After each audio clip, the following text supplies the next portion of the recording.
very common technique. It's used every day by organic chemists, and that is liquid-liquid extraction. This is a method that we use to separate compounds based on relative solubilities. And we're talking about the relative solubilities in two different immiscible liquids, water and an organic solvent. This is an extraction of a substance from one liquid phase, that is from an aqueous phase, into another liquid phase, such as an organic phase. This is a basic technique in chemical laboratories where it's performed using what we call a SEP funnel, separatory funnel. I'll show you some pictures of this in a moment. And this process is performed during the workup, which is what we do after the reaction. Okay, so how do we understand liquid-liquid extraction? Well, you shake a compound in a separatory funnel that contains, let's say, ether and water, oil and water, for instance, and the compound will distribute itself between these two solvents. We have a way of measuring this, we'll get to in a moment, that's called a partition coefficient or distribution coefficient. But really, you already realize that organic compounds are going to be more soluble in organic solvents than they are in water, okay, for the most part. So you'd expect, if you're separating a neutral, especially a neutral and less polar organic compound, for most of it to be in the organic phase, and in this case in the ether phase. Notice the ether layer is on top of the water layer. That's because ether is less dense than water. Chlorinated solvents, such as methylene chloride, other chlorinated hydrocarbons, are more dense than water, and they'll be in the bottom phase.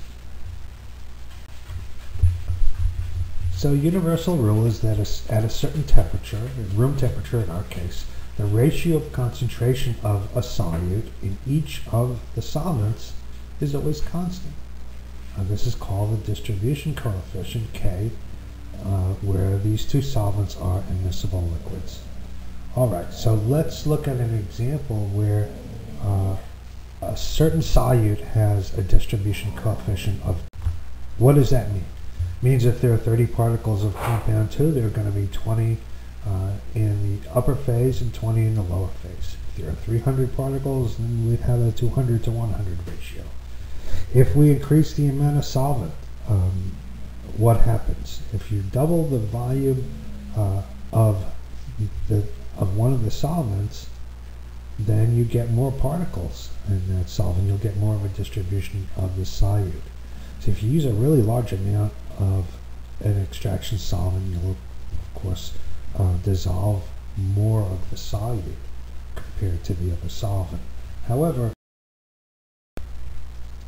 it's much more efficient to use portions, to do several successive extractions with smaller solvent volumes. So if you extract twice with half the volume, an extraction is more efficient than if you extract once with one really large volume.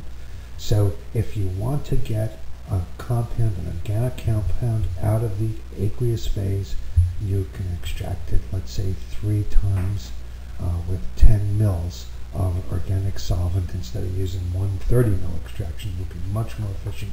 You'll get much more of your organic compound into your organic phase if you do 3 smaller, for instance, organic extractions from the same aqueous phase.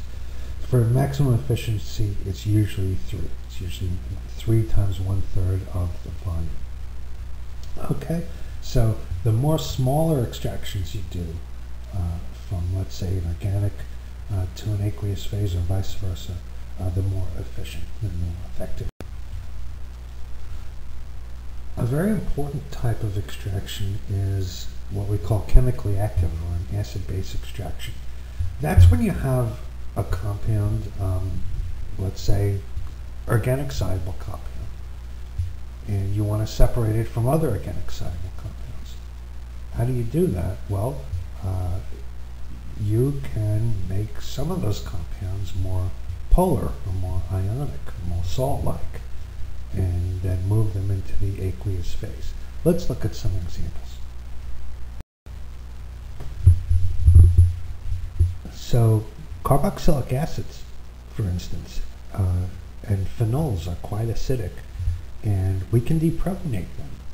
And once they're deprotonated, they become a lot more aqueous soluble, and we can separate them from the organic phase into the aqueous phase simply by making the salts by addition of base. Conversely, we can take amines and protonate them with acid and make ammonium salts and make them more ionic or more aqueous soluble. Or they'll precipitate out. So let's look at some separatory funnels. They come in different shapes and sizes and types. Notice the stopcocks, the red, blue, and glass, ground glass stopcock, and this is a... So let's look at this. We've got, let's say, 4 different compounds. An amine, carboxylic acid, a phenol, and just a hydrocarbon. And they're all in the organic phase. So what we could do is extract with dilute hydrochloric acid. What that'll do is protonate the amine. It'll make an ammonium salt. And then that compound will go into the aqueous phase. Why? Because it's a salt. It's polar, it's ionic. And that will leave us in our organic layer with the carboxylic acid, the phenol, and the hydrocarbon. Since the carboxylic acid is much more acidic than the phenol, we use a weak base, namely bicarbonate, sodium bicarbonate, and we can make the salt of the carboxylic acid, the carboxylate salt, and then that one goes into the aqueous phase. Why? Because it's now a salt. And we're left with just 2 compounds in our organic layer. Notice that sodium carbonate is not strong enough. Sodium bicarbonate is not strong enough to deprotonate phenol, so phenol is left. It is strong enough to deprotonate the strong acid. Now, if we add hydroxide to the organic layer with the remaining 2 compounds, the dilute hydroxide will remove the proton from the phenol, and the phenoxide anion, the phenol as the phenoxide anion, will go into the aqueous layer, and now we're only left with our naphthalene, or our hydrocarbon, our nonpolar compound in the organic layer. We've separated 4 components based on the relative acidities and basicities.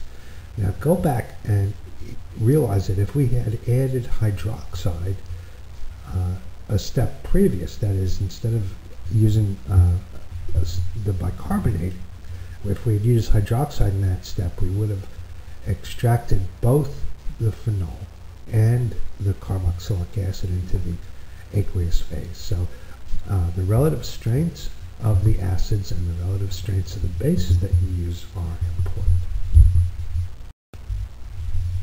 After you separate these, you have the salt of the amine, the salt of the carboxylic acid, the salt of the phenol, and the neutral. And the amine is dissolved in dilute aqueous HCl. So if you add base carefully, what's going to happen is you're going to get your ammonium salt back into the basic amine form, and it's going to go back into an organic layer. So you can put your ammonium compound, you can recover it by making it neutral and putting it back and extracting it now into an organic layer. Same thing with your carboxylic acid. If you protonate it with acid, it will now become organic soluble again and go out of the aqueous phase and precipitate out, or it can be extracted back into an organic phase. Same with your phenol. You protonate and it can precipitate or go back into your organic phase. Okay, so that's how you can recover. You should understand how you recover each of these from the separation process. That's how, simply by converting them back into their neutral form, they'll now become less polar and go back into your organic phase. How you will use the SEP funnel, you put this in a clamp and add your liquids, and put your stopper, cap it with your, and you're going to shake this thing very, very carefully. You have to vent it. This is very important. A little bit of pressure builds up. So you open the stopcock very briefly, just turn it around. Turn it around so that your system is vented to the air. Okay, this is very important because some pressure will build up as you shake this, as you shake the liquids. Okay, and point that open end away from people. Okay, and point it into the hood or someplace where you're not aiming it anymore. Okay, shake, tilt it up, release.